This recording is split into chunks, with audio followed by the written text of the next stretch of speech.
Coucou les tarophiles, j'espère que vous allez toutes et tous très bien pour les énergies de la semaine du 7 au 13 mars. On en est rendu là, j'espère que votre début de mois de mars se déroule à merveille, que tout va bien dans vos chaumières.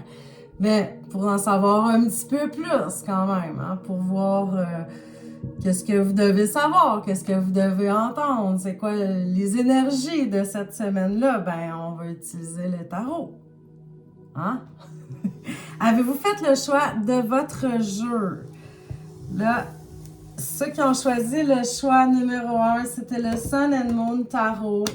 J'ai pris la petite version, j'en ai une qui est pas dans un boîtier, là, qui est un petit peu plus grande, mais j'aime celle-ci parce que, je sais pas, elle est toute petite, elle est toute sweet, elle est toute cute.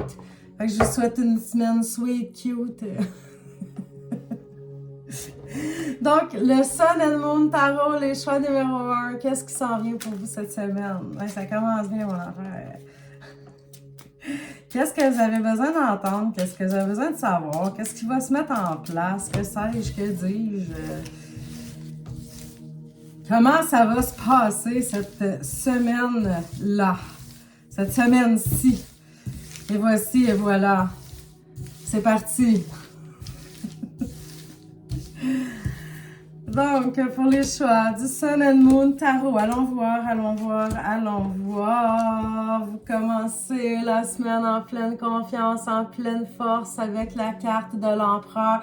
Vous vous sentez solide, vous vous sentez bien à tous les niveaux. C'est pas très émotionnel, un Empereur, donc on va pas trop jouer dans cette énergie-là. On se sent pas trop émotif. C'est juste correct. Il y a comme une certaine stabilité.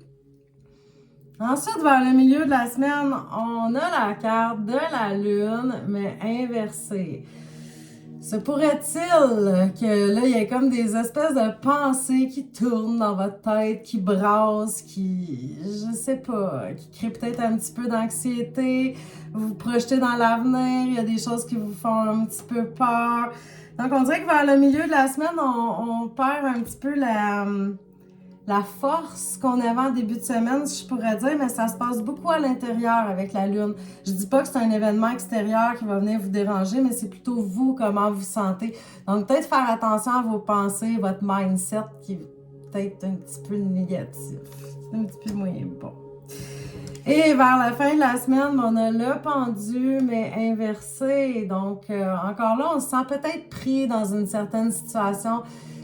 Peut-être que vous avez besoin de prendre soin de quelqu'un, vous allez faire vos services pour quelque chose, vous vous sentez un petit peu obligé là-dedans. Le pendu aussi, ça peut être un petit peu de reclusion, tu sais, quand on est un petit peu plus dans notre monde intérieur. Parfois aussi, ça peut représenter un attachement, mais un attachement, ben j'allais dire toxique, le mot est peut-être fort un peu, mais un peu, tu sais, c'est un attachement vers quelque chose, quelqu'un, une situation qui nous fait pas du bien, en somme. Tu sais, si on avait une carte qui pourrait représenter la dépendance affective, ce serait le pendule inversé. Ben là, je vous dis pas que c'est ça le cas, là. Mais dans votre semaine, il y a comme un attachement plus ou moins agréable pour vous. Peut-être que vous devriez laisser aller. Je dis ça, je dis rien.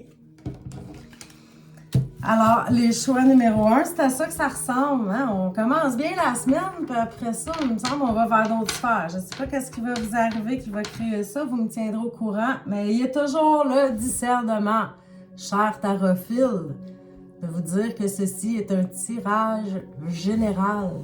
Donc, on ne prend pas tout au pied de la lettre. Ça se peut qu'il y ait des choses qui vous parlent moins, puis ayez le discernement quand même de le transposer dans votre existence, à savoir, ça fait-tu du sens, qu'est-ce qu'Annie a me dit à matin, tu sais. Maintenant, pour les choix numéro 2, c'est le Radiant Wise Tarot. Je l'aime, tout plein, plus, ce jeu-là, qui est fait sur la base du Rider-Waite. C'est pas comme le tarot de Marseille. Mais j'aime beaucoup même ces cartes, même les illustrations à l'endos. Je trouve que ça fait un petit peu vintage. Même plus loin que ça fait Moyen-Âge, ça fait Renaissance. Mais ça fait cool, je trouve. Donc, pour les choix numéro 2, qu'est-ce qui s'en vient pour vous cette semaine? À quoi vous pouvez vous attendre? C'est quoi vos énergies? Qu'est-ce qui se passe, donc? Donc, les choix numéro 2, c'est parti. Rien ne va plus. Les jeux sont faits, rien ne va plus. Ça me fait pas même de me prendre trop au sérieux, hein? Non. On va revenir à la normale avec un petit brin de folie. OK. Oh, wow. Mais quelle belle semaine pour vous, les choix number 2. Puis ça rime en crime comme des bines dans le gym. Commence la semaine avec la carte de l'étoile. C'est tout en douceur. Peut-être que vous allez passer du temps avec des amis aussi. Hein? Ça représente beaucoup l'amitié, la carte de l'étoile.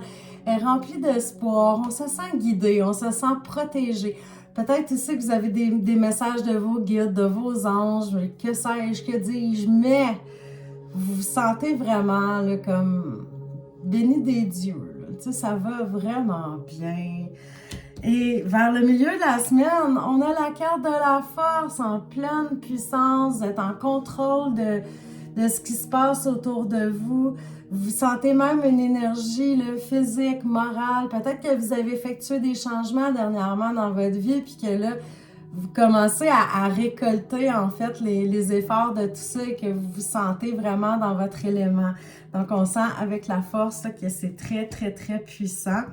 Et on finit la semaine avec beaucoup de plaisir, avec la carte de l'amoureux, de Lovers. Si vous êtes célibataire, peut-être que vous allez faire une rencontre, sinon ça va très bien aussi. Mais le Lover, il représente pas juste l'amour. C'est du plaisir au quotidien. C'est peut-être que vous allez, je sais pas, faire une sortie au resto, vous allez passer du bon temps avec des amis, mais vous faites des choses qui vous font du bien. Donc, on se sent bien. C'est une carte un petit peu épicurienne, hein? On bouffe bien, on écoute de la bonne musique, on fait, tu sais, bonne vibe, finalement.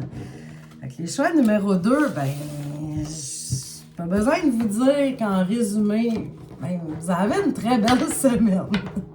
Pas à se plaindre, hein? On n'a pas à se plaindre. Et les choix numéro 3 qui ont pris le Paulina Tarot. Ça a été un des premiers tarots de ma collection. Là, ben, à part le tarot de Marseille là, de Chris Adore, qui est vraiment à la base de mon jeu. Puis c'est ma mère qui me l'avait acheté, qui est en douceur, puis elle l'avait vu. Puis il me semble que ça ressemble à Annie. Fait que ça a été un des premiers jeux de ma multiple collection. Donc, je sais pas, je le chéris particulièrement par rapport à ça. OK, donc, ben là, j'ai une carte qui vient de flipper. Les choix. Numéro 3. À quoi on peut s'attendre cette semaine? C'est quoi les messages? Qu'est-ce que vous avez besoin d'entendre? Qu'est-ce que vous avez besoin de savoir? Comment ça va se passer finalement avec ce tarot tout en douceur de Paulina Tarot? J'allais dire Paulina Cassidy parce que c'est son nom de famille, mais c'est Paulina Tarot. OK. Donc, le choix numéro 3.